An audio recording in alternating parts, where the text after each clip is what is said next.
I am not fully moved in yet, but I am close. Let's see. I have my beer here. You've got yours. Nice. Let's check everything. I believe all systems are go. Are you ready? I am ready.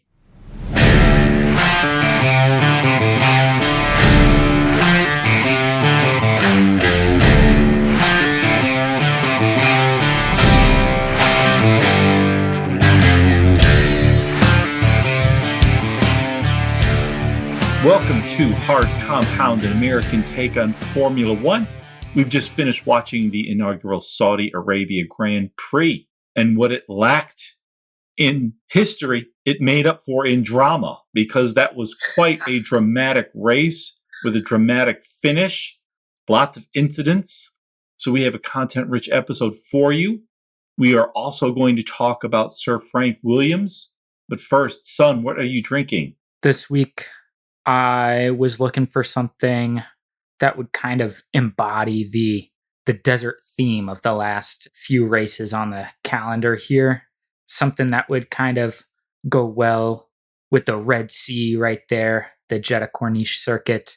So today I have Orange Avenue Shandy from Coronado Brewing Company in Coronado, California. So I'm just going to go ahead and give it a try here. And you know what? I think that's exactly what you want from a shandy.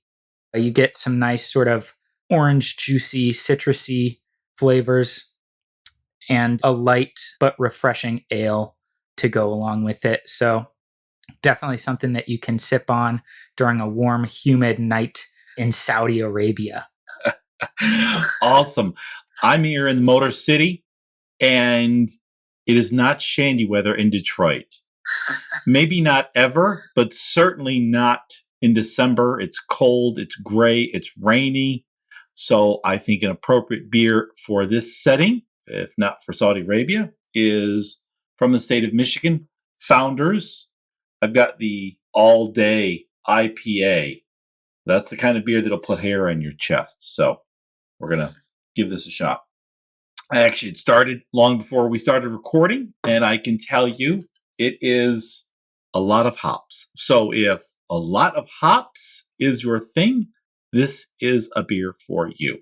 Why don't you give me some of your kind of first thoughts about this race we just saw today? It was not a normal race.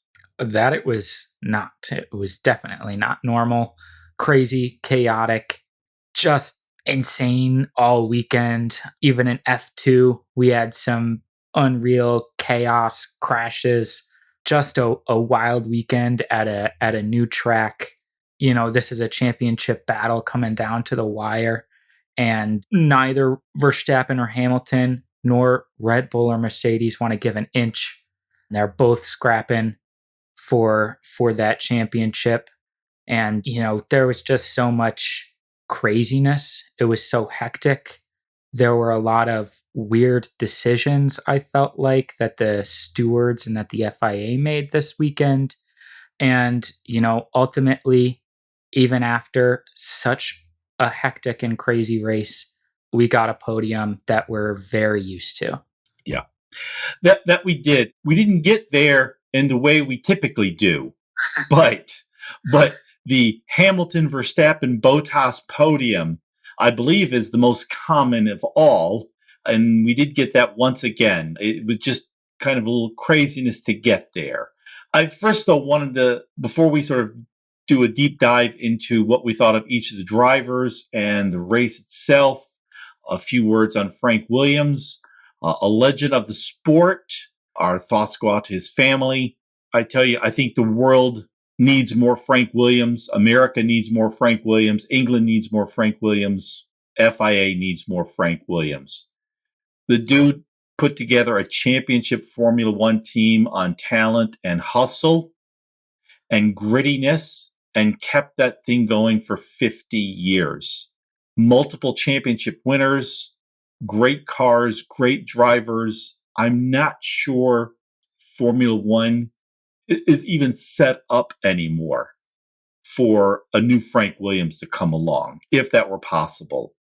Frank Williams no money, and just a lot of hustle built the championship team. The closest we've had since, I think, might be Gene Haas, the American, a multimillionaire, but who still had to just sort of piece together a team and keep it going just through sort of force of will and Russian sponsorship. The new Williams owners are backed by private equity. Mercedes has billions. McLaren is sort of soaking up every sponsor dollar it can. It's kind of a new age. And so what Frank Williams did is legendary, and he will definitely be missed. Yeah, he is just an absolute legend of the sport.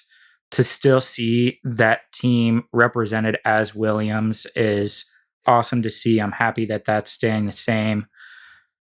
I mean, what you said is totally right. He was a hard ass. He got down in the dirt and grime and built a championship team, a team that won many championships. I mean, one of the most accomplished teams in Formula One history. I mean, it's pretty incredible what he accomplished. He is just a legend of the sport and will always be remembered for his accomplishments in Formula One and what he did to kind of push the sport forward. Yeah, he will be missed. And I hope Formula One and England, America, and the world can still have Frank Williams, because we certainly need that. This was a peculiar race. It was the first time we've raced on this course. We had some crashes even in qualifying. It's the fastest circuit yet, I believe, all year long. We had red flags during the race. As you mentioned, there was even some craziness on an F2. Sort of odd that the championship fight, and it still is a fight because Max and Lewis are tied. Mercedes is ahead, but they haven't locked it up yet. So it was sort of odd that on the penultimate race, we've had a completely new track and a new country, but here we are. Why don't we just jump into it and just sort of rank all the drivers? And we do this like qualifying. We go from 20 to 1. Why don't you start? Yeah, so I'll go through 20 to 16. And in 20th, unfortunately, my sort of worst driver of the weekend, I guess, has to be Mick Schumacher. It's hard in that Haas to qualify well, which of course he didn't. I mean, like I said, it's challenging. But then in the race, just sort of, I don't know, maybe a lapse in judgment or in concentration. Mick Schumacher went off the track and into a wall and caused that first red flag. It's tough to see because I want to see, the young Schumacher do well. And I think he will, but not this weekend. It was a tough weekend for him.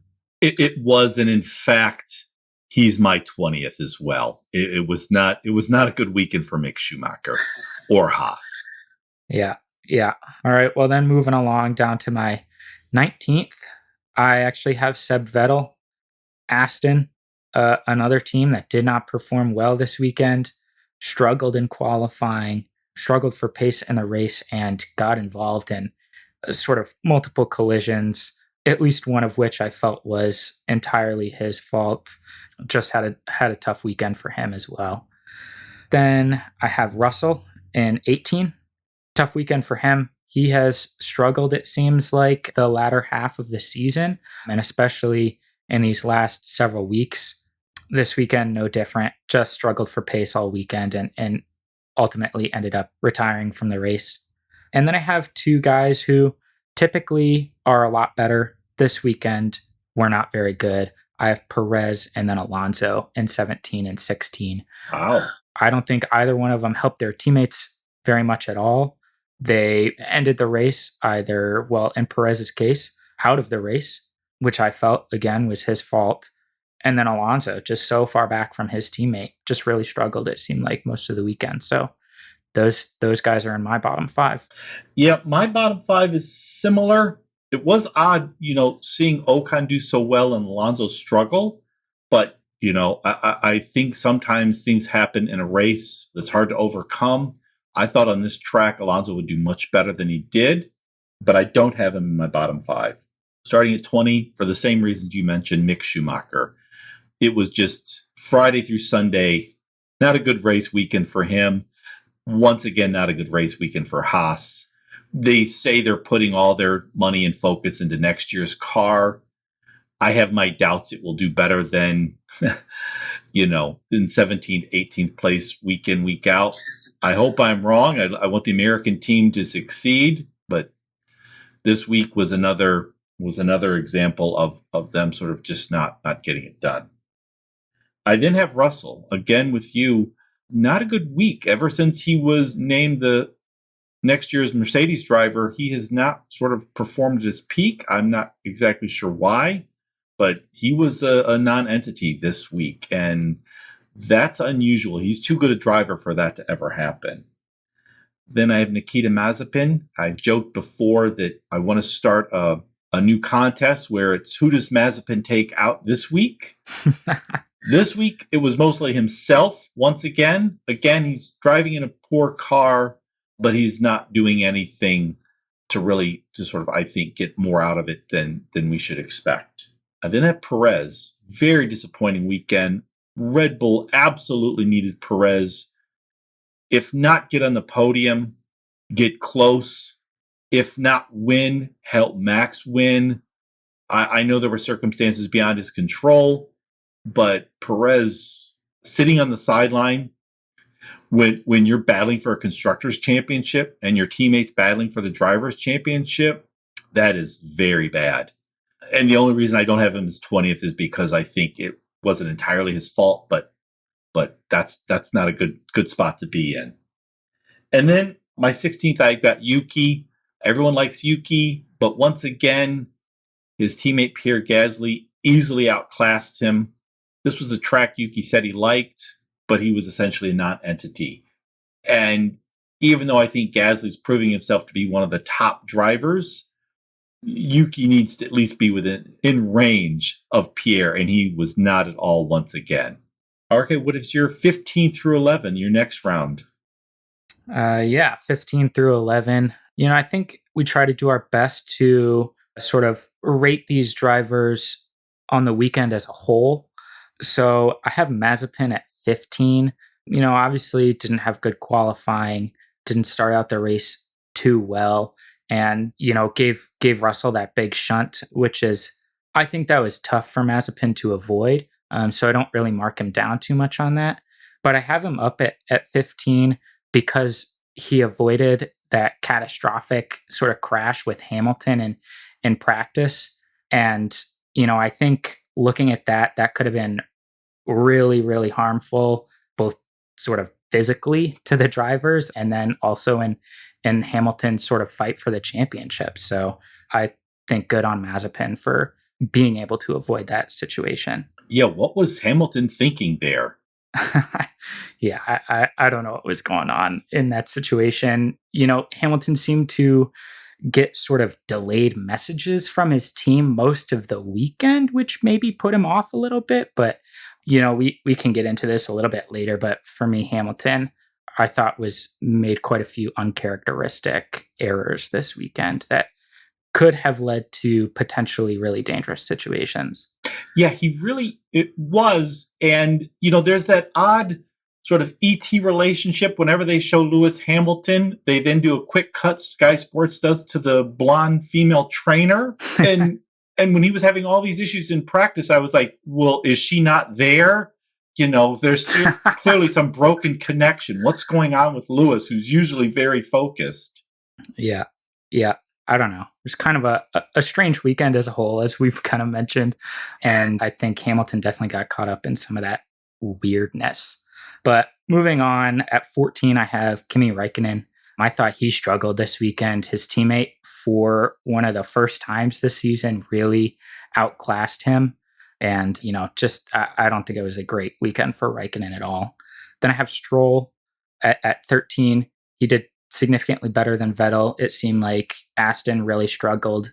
Stroll sort of held his own for the most part, but, kind of a mediocre weekend for the Canadian. And then I have Yuki. At 12, Yuki, everybody does like him. He has really struggled this weekend. Well, this whole season really, and didn't have a great weekend. I thought he did really well in qualifying. His race was touch and go. Vettel came together with him, and I don't really blame Yuki so much for that. I think Vettel did not have the right of way in that situation and kind of clattered into Yuki.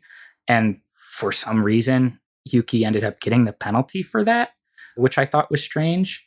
But you mentioned Gasly as his teammate, and I think, maybe not to quite the same extent, but when Gasly was up at Red Bull competing with Verstappen on that team, he really struggled. He didn't do so great, and it was hard for him to sort of find his way.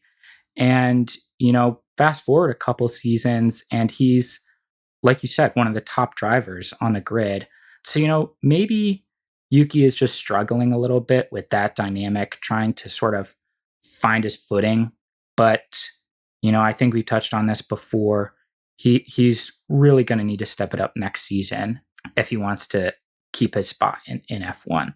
Yeah, I know they've promised him his spot, but Red Bull, which oversees the AlphaTauri team, is no stranger to pulling drivers mid-season. Honda, which is a big Yuki sponsor, they're pulling out, sadly, from F1 at the end of this season. Maybe Yuki will surprise me. Maybe you're correct in that he just sort of needs another season or needs to become more comfortable in that garage. But I don't know. I don't think Gasly should be so radically outperforming him every week. Yep, you might be right. I try to give some grace, even at this point in the season, to those young new coming drivers, especially when they're up against some really fantastic teammates. But then, just to round out my 15 through 11, at 11 I have Latifi.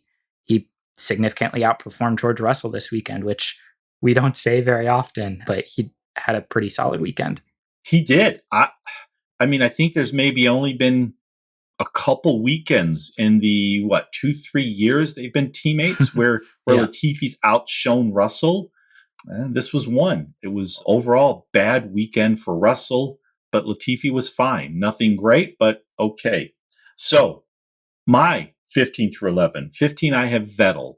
Aston Martin might be the most disappointing team of this season. I really had high hopes for them, especially watching what they did last year, getting right in the mix there with Ferrari and McLaren. But this year, they've done very poorly.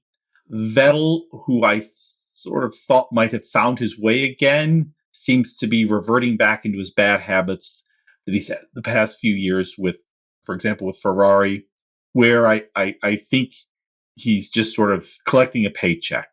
I'm not sure he's bringing the best he can week in, week out. Then I have Latifi, as you said, in that Williams car, he's really not going to do much, but he did a fine job. He outperformed his teammate George Russell, so I have him at 14.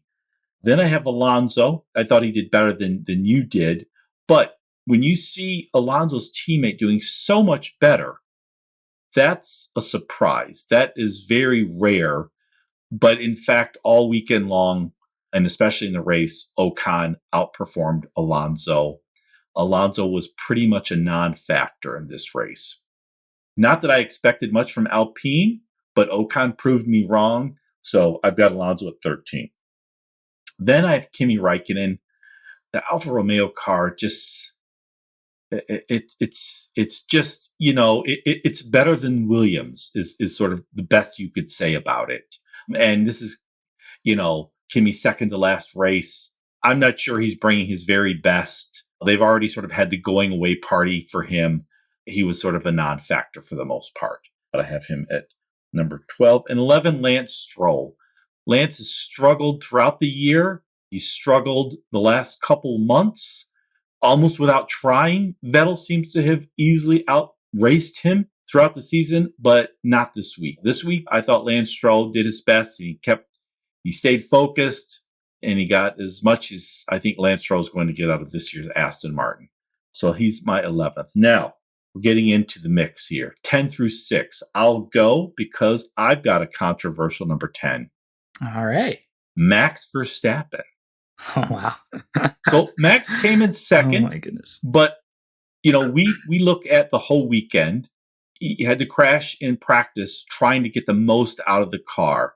I thought the stewards gave every break possible to Lewis Hamilton, and I think that is getting to Max. I don't think the mental strain of racing, of competing, of trying to win the championship is getting to Max. I think Max, in fact, is the best driver on the grid. And when you are racing against Lewis Hamilton and Fernando Alonso, Vettel, Kimi Raikkonen, that's saying something. But, Commander Riker learned that the only way to defeat the Borg is you have to do something you've never done before. You have to think counterintuitively. You have to go against your instincts. Max is doing everything he can to get everything he can out of that Red Bull. It's not going to be enough. The Mercedes is faster.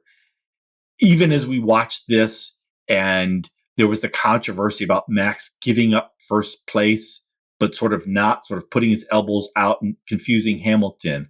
The fact is the Mercedes car won by many seconds. It was not even close. Max is not going to win the race next week. He's not going to win the championship if his focus is getting the most out of that Red Bull. I don't know what he can do, but he's going to have to think like Commander Riker because he's up against the Borg. And this weekend he did not. So he's my number 10. Well, that is controversial, and we can get into it when I go through my top 10 because this is where we differ, I think. Okay. Well, then why don't I just go run through my 9 through 6 real quick. Lando Norris at number 9. Lando had a fine first half of the season, but the second half he's been poor. The McLaren is losing pace every week, it seems, to Ferrari. Daniel Ricciardo has seemed to sort of figured out that McLaren and now seems to be doing better the last few weeks than his teammate Lando. So I have Lando at 9. Carlos Sainz at 8. Ferrari's got themselves a great team, the glamour team of Carlos Sainz and Charles Leclerc. And they're both getting, I think, as much out of that car as can be expected. I do think, though, overall, Leclerc had a better race. So I'm going to put Sainz at 8, then Giovinazzi at 7. We've been hard on Giovinazzi. He's in a middling car, and he's been sort of a middling driver, and that's not going to do it. If you're going to be in a back of the pack car, you really need to stand out. For most of the season, he has not. I know he's bitter that he's getting replaced.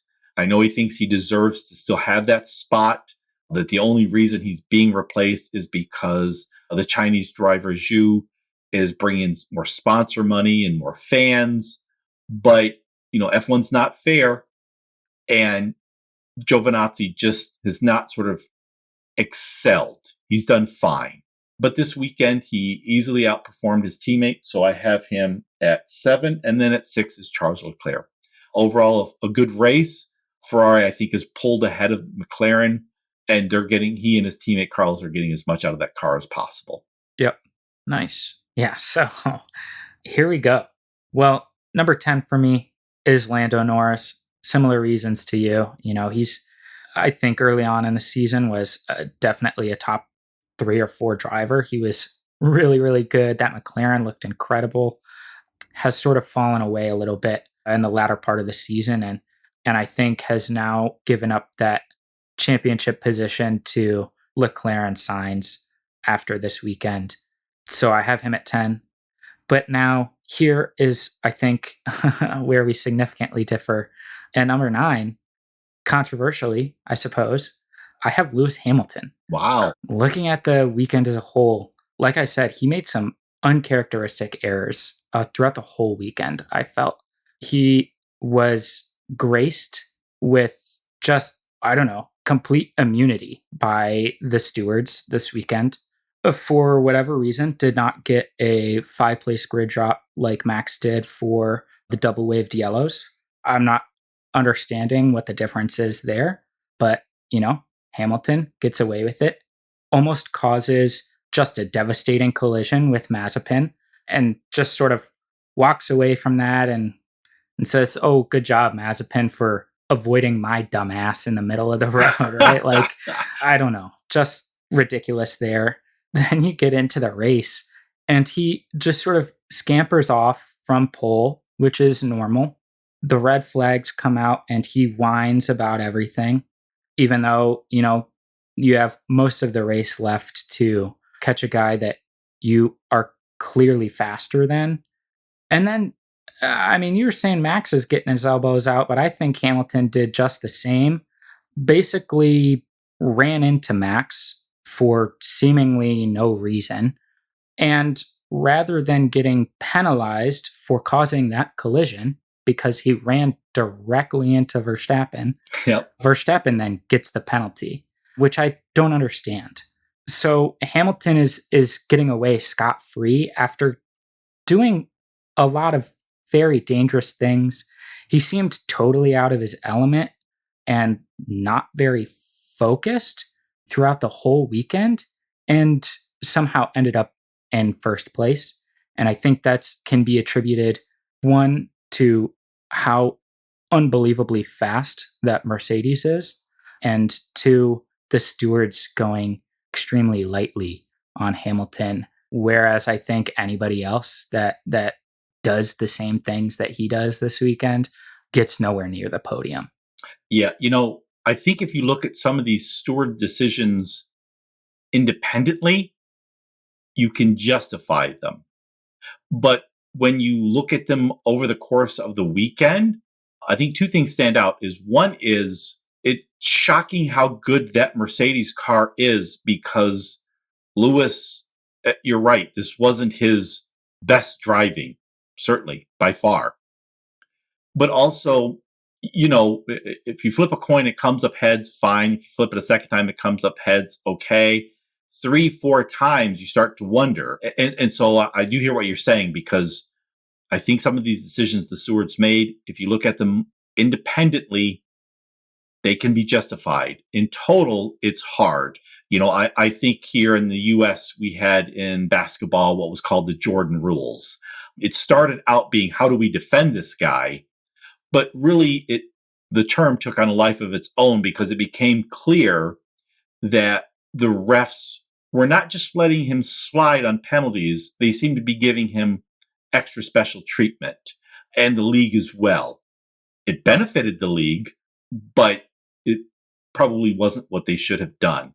And so I do hear what you're saying. I think they've let a lot of stuff slide for Lewis, especially this week, that I don't think even Max would have gotten. Yeah, I just think as a whole throughout the entire season, this championship battle is coming down to the last race, and we'll see who takes it home. But I think there would be some distance between Max and Hamilton this year if everybody got the same treatment. It just doesn't seem like Hamilton is playing the same game that everybody else is. And, we've touched on it before. F1 is not fair. It certainly doesn't seem fair this season. And in the eyes of Max and Red Bull, definitely not. But, that's the way it goes. They're level on points. And, whoever's going to win next weekend is the champion. So, Max is going to have to show up and figure out how to win. Otherwise, Hamilton's going to take it home again for his 8th world championship. Yeah, and we don't discuss our driver rankings before we record, but you are making me rethink mine. But I do think, again, that, as I said, a grid that includes Lewis Hamilton, Fernando Alonso, Sebastian Vettel, Kimi Raikkonen, I think Max right now is the better driver. And I think when you look at all of them at their best, Max belongs with them.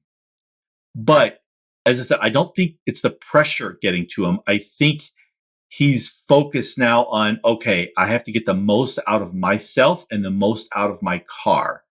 But that's not going to do it. As we said, this race, for all the oddities, the red flags, the crashes, the controversies, Mercedes Lewis Hamilton beat Max Verstappen by several seconds. It wasn't really close. Max getting the most out of the Red Bull is not how he's going to win. I don't know what to do. Like I said, all I can think of is Commander Riker going up against the Borg. He's just going to have to not trust what he's learned up to this point and just try something different. Yeah. I mean, we'll see what he can come up with. I think an apt analogy, Mercedes almost acts like the Borg, they're just they're so single-minded, and just their ability to win and be a destructive force in Formula One is second to none. I mean, it's pretty incredible what they've accomplished and what Hamilton has accomplished. But, this weekend, I just felt like Hamilton was absolutely off his game and was sort of gifted the win by the decisions that the stewards made. I don't want to go on too long about this, but I just sort of remembered this moment when Vettel was battling Hamilton in the Ferrari a few years ago, and Hamilton brake checked him. I think it was under a safety car, and Vettel got pissed and then ended up running into Hamilton.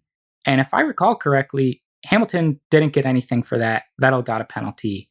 And, I don't even think Verstappen really did a whole lot to brake check Hamilton in this race. Hamilton just seemed unaware to me and ended up going straight into the back of Verstappen, which I didn't understand at all. And then was basically given that place back. And then on top of that, Verstappen still got a penalty for it, which, I just think it's a little bit crazy what happened in that championship fight. It felt like the stewards inserting themselves into this championship battle. And for me, that's a little bit disappointing. It is, because this has been such a great season. We are watching Max drive like we haven't seen anyone since back when, Lewis and Nico, or Lewis and Alonso. So we want to see it decided by the drivers, by the cars, not the stewards. Right. But yeah, so maybe we'll have more discussions about this later on in this episode, but I'll just get through my 6 through 10 here. So I have Norris at 10, Hamilton at 9, Leclerc at 8. I thought he had a really solid weekend in the Ferrari, got some good points, continues to try to help Ferrari up to that 3rd spot in the Constructors' Championship. Thought he did well. Then, like you, I have Giovinazzi at 7. Surprisingly, really solid race from him. We have ragged on him the last several race weekends. He's kind of seemed to struggle in that Alfa Romeo and really struggle behind Kimi. But this weekend, easily outperformed Raikkonen, got some really solid points for Alfa Romeo. It was a good drive from him. And then rounding this out at 6, I have Bottas.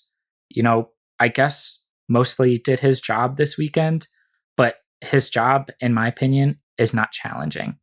And he just barely did his job. So he doesn't crack my top 5. Yeah, Bottas seems like a nice guy, but I was cursing him at the end. I really wanted to see Ocon get on the podium. And had the track been 100 meters shorter, he would have. That was no fun.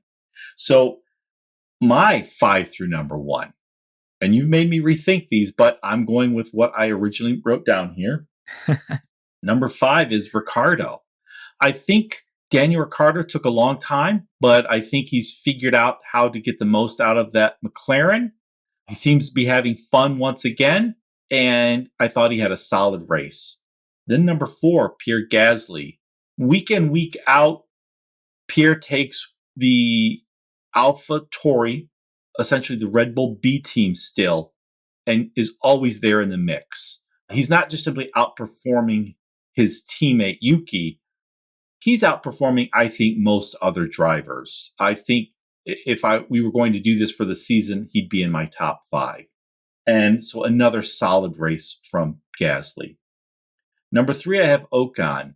Rare to see a teammate easily outclass Alonso, but that's what Ocon did this weekend. He seems to always do well in these crazy races. I'm not sure how, but he almost got on the podium. It was a solid weekend, a great race. He's my number 3. And number 2, you won't like this, Valtteri Bottas. The job of every driver in F1 is to win the race. That is not Valtteri's job. Valtteri's job, and he's very good at it, is to make sure Lewis wins the race. And he did what he's supposed to do. From the controversial slowing down that screwed up Max and let Mercedes kind of do the double stack, I believe. And, coming in third, that's his job. His job is make sure Mercedes gets the constructor's title and Lewis gets the driver's title. And this was one of his best races of the year, I thought, in doing what his job is. Number 1, maybe I need to change this, but I have it as Lewis Hamilton.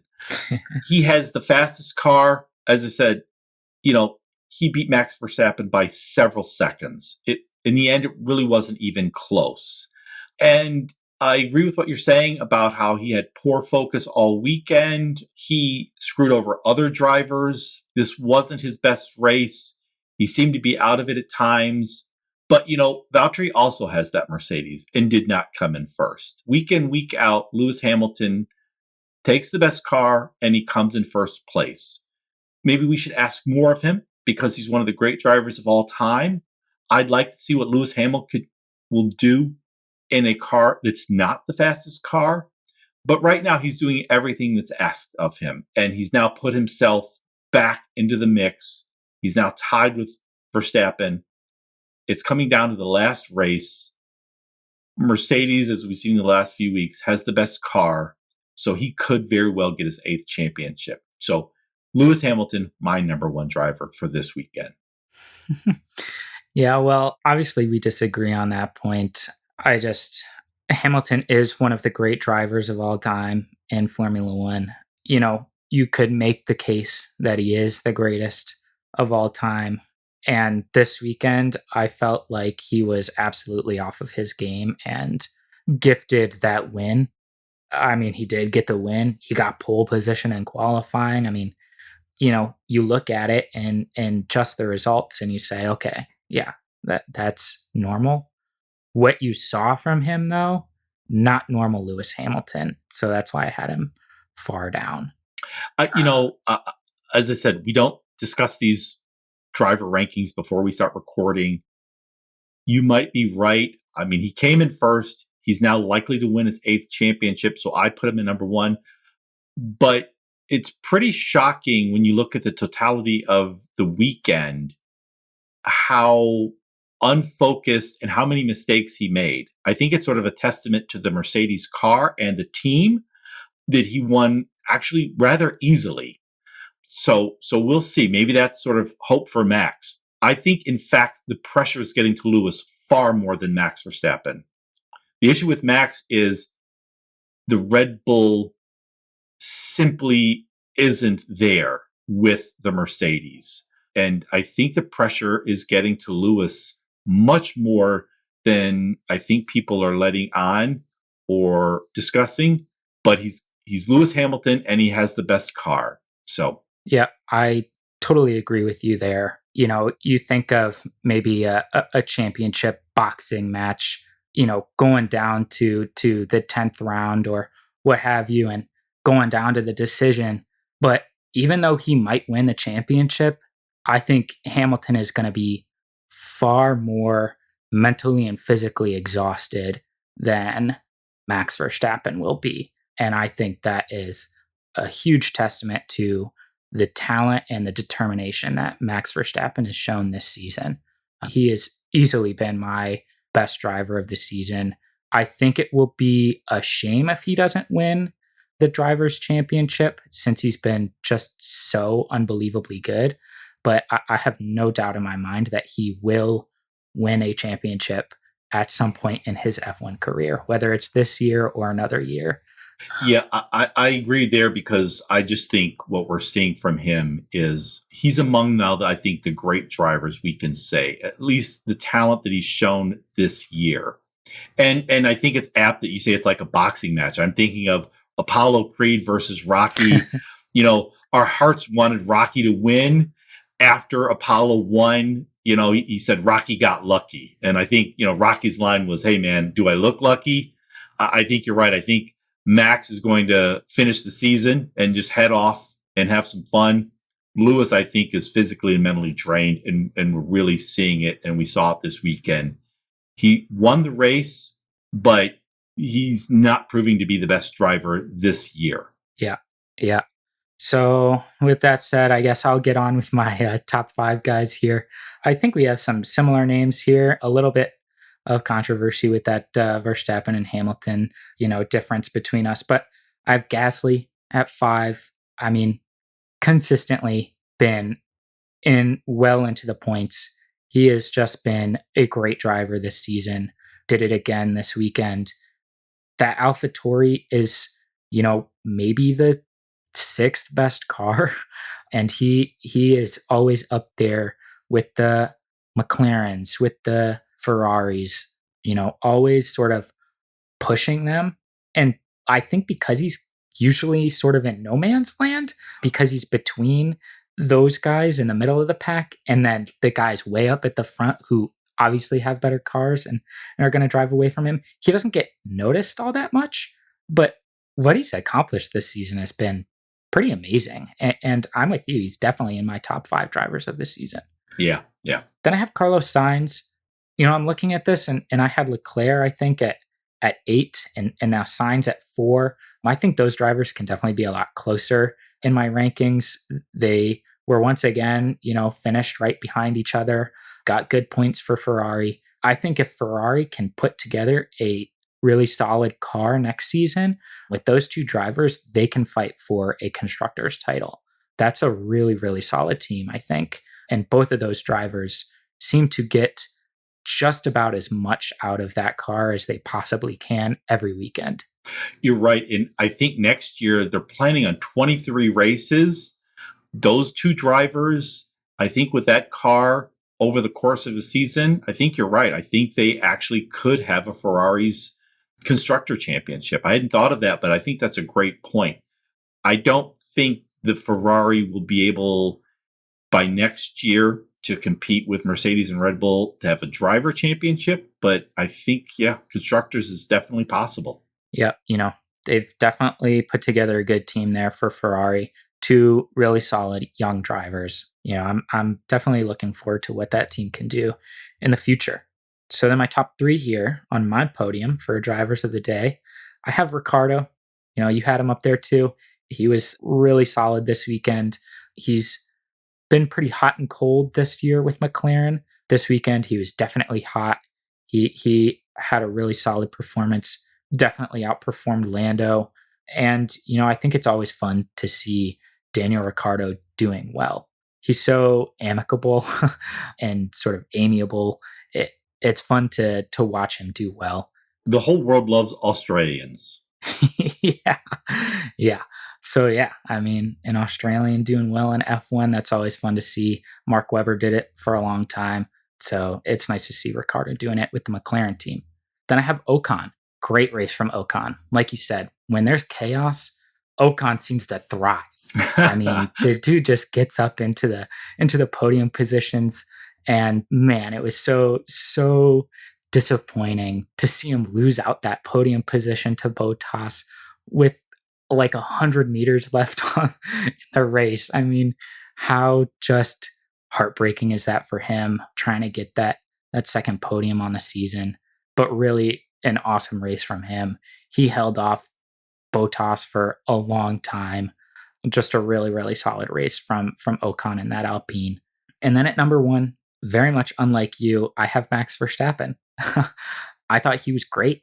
He did have a gaffe in qualifying and ultimately lost him pole position. He started from 3rd on the grid and worked his way up into 1st place. Just couldn't hold off Hamilton for long enough. But I think he ran an unbelievably good race. He got his elbows out for sure.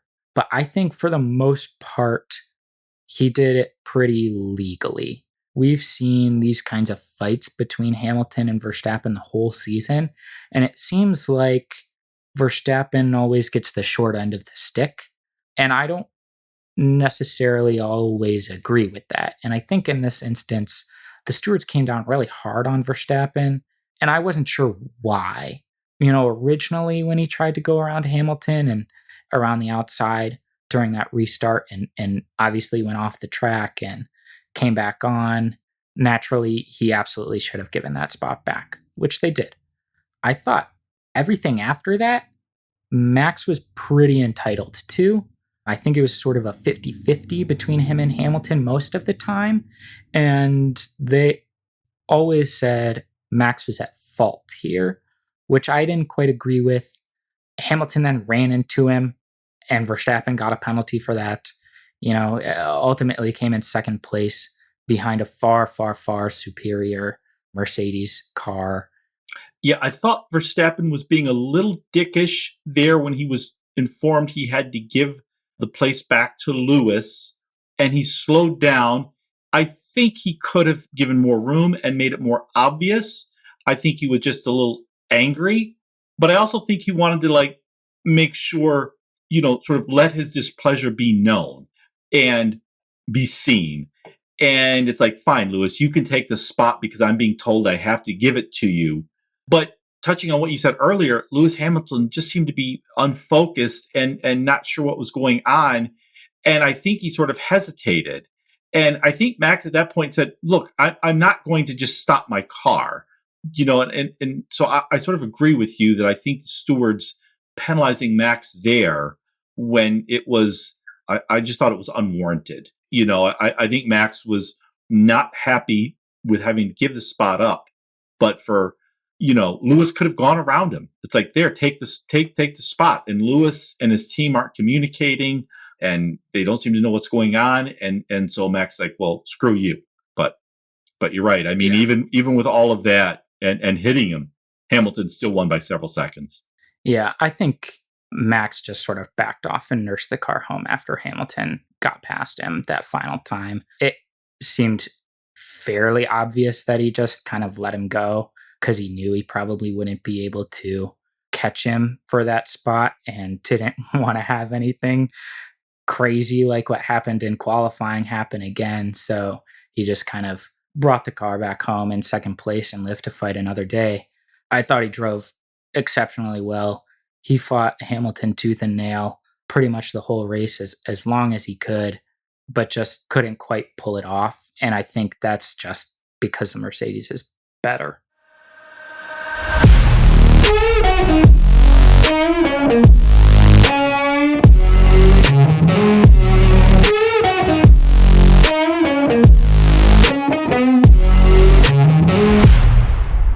Well, we have one race left, Abu Dhabi. At the start of the season, I don't think any of us could have predicted that the standings would be this close. Max and Lewis are tied in the Drivers' Championship. Mercedes is ahead in the Constructors, but it's not a lock. They could still lose out. And I don't think any of us thought that was even possible this year. Max is just driving lights out. It's been amazing to see. There's been too many hiccups by Perez, unfortunately. And I think if it wasn't for that, Red Bull might actually have the lead in the Constructors. So it's been pretty amazing. So why don't we talk about Abu Dhabi, the final race of the year? We'll do our across the line segment. And for the new listeners, that's where we choose who we think will be the top 5. Once someone is taken off, the other person can't take them. If that driver does finish in the top 5, they get 1 point. If we get the spot exactly correct, we get 5 points. What are the standings so far? At this point in the season, you're kind of running away with it. It's 40-25. Okay. I still have a chance, but it's going to be pretty hard to pull off. So. Right. It's mathematically possible, but at this point, unlikely. Though all of our predictions this year have not been among the best, I must say. Okay. Well, why don't we go? How about, do I go first this week? I believe that you do go first. Okay. Yeah. So I'm going to think with my heart, I sort of fear and admire the Borg that is Mercedes, but I want the Enterprise and the Federation to defeat them. And so I am going to go with Max Verstappen, first place, which means he will win Abu Dhabi. He will win the Drivers' Championship for 2021. Nice. That would be pretty amazing to see. About as incredible as watching the Enterprise defeat the Borg. So, yeah. I mean, it would be pretty amazing. Max Verstappen is younger than I am, which is crazy to think about since he's been in F1 for so long. But for him to win his first championship over one of the greatest drivers in Formula One history, Lewis Hamilton, in a dominant Mercedes car, I mean, that would be something special. That would be a win for the ages. It really would. I mean, it's so rare to see at the end of a long season someone win without having clearly the best car. And in the turbo hybrid era, Mercedes has been far and away the best, and they've won every year. And it really would be amazing to see.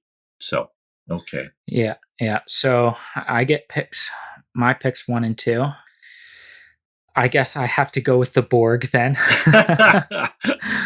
So I'm going to take Lewis Hamilton and in first place and Valtteri Bottas second place. Oh, nice. I mean, those are solid picks. So I guess for my number 2, I will take Perez. He had a very bad week this week.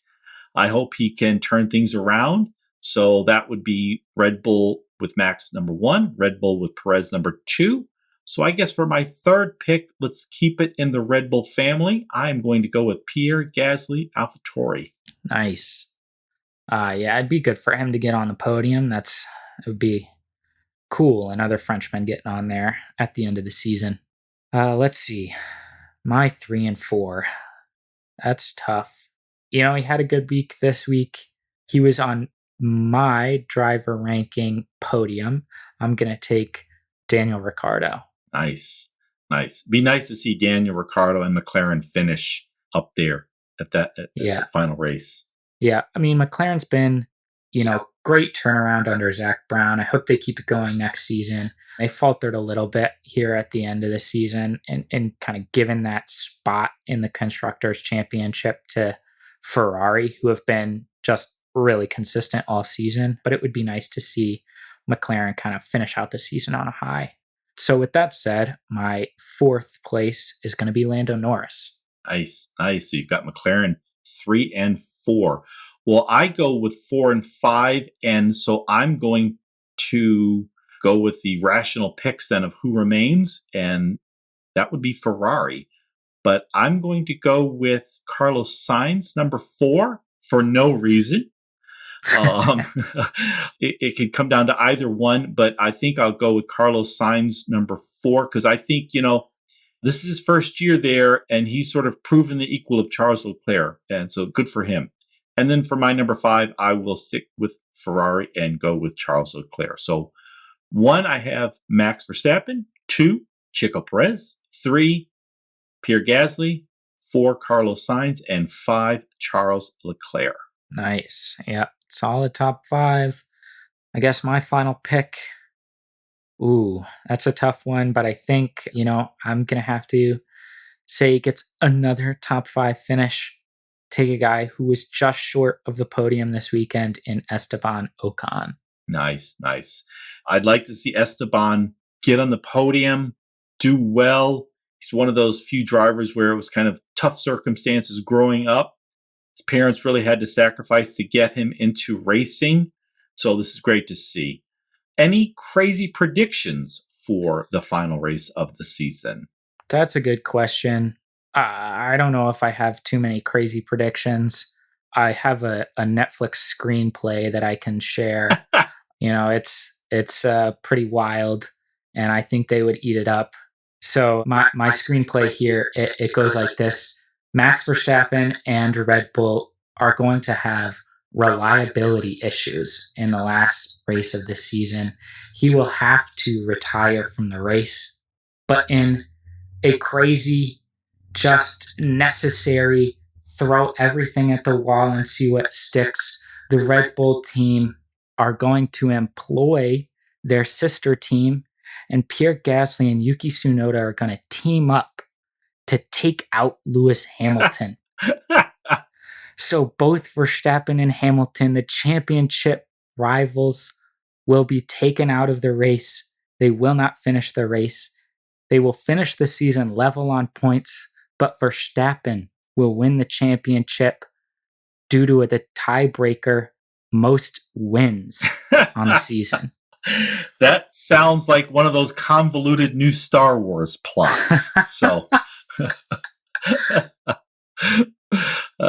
for me, I'm not sure I have any crazy prediction. The fact that I'm predicting Max to win next week, which means winning the championship at the start of the season, that would have been considered a crazy prediction. But now it is certainly within the realm of possibility. So I guess my crazy prediction would be Max wins, Perez comes in second, Bottas does not finish, Red Bull wins the constructors title. Oh my goodness. That would be absolutely crazy to witness. I mean, just the sheer dominance of Mercedes in the turbo hybrid era, to have them dethroned, to have Lewis Hamilton dethroned, would just be pretty remarkable. But, I just hope it doesn't come down to anything like a steward's decision or something like that. I really hope this is fought out between the drivers, and just to see who can will their car to win in the final race of the season. I just want to see these two incredible drivers duke it out on the track and not have it come down to some kind of penalty. Yeah. No, I totally agree. That's kind of what we all want to see. And after this long season, all these battles, I think that's what we deserve to see. I also want to say, there was some concern that this track wouldn't even be ready in time. So, kudos to Saudi Arabia. They pulled this off. Fun track. I thought they put on a really fun weekend, a fun pre-race show. And so I think this is going to be a good course for the future. This was a good discussion, son. This was one where we really diverged in some of our views of the drivers this week, but I think we both made our case. I want to thank our listeners for listening to everybody's most beloved father and son Formula One podcast. And we are lights out. Nice. See ya. Thanks for listening.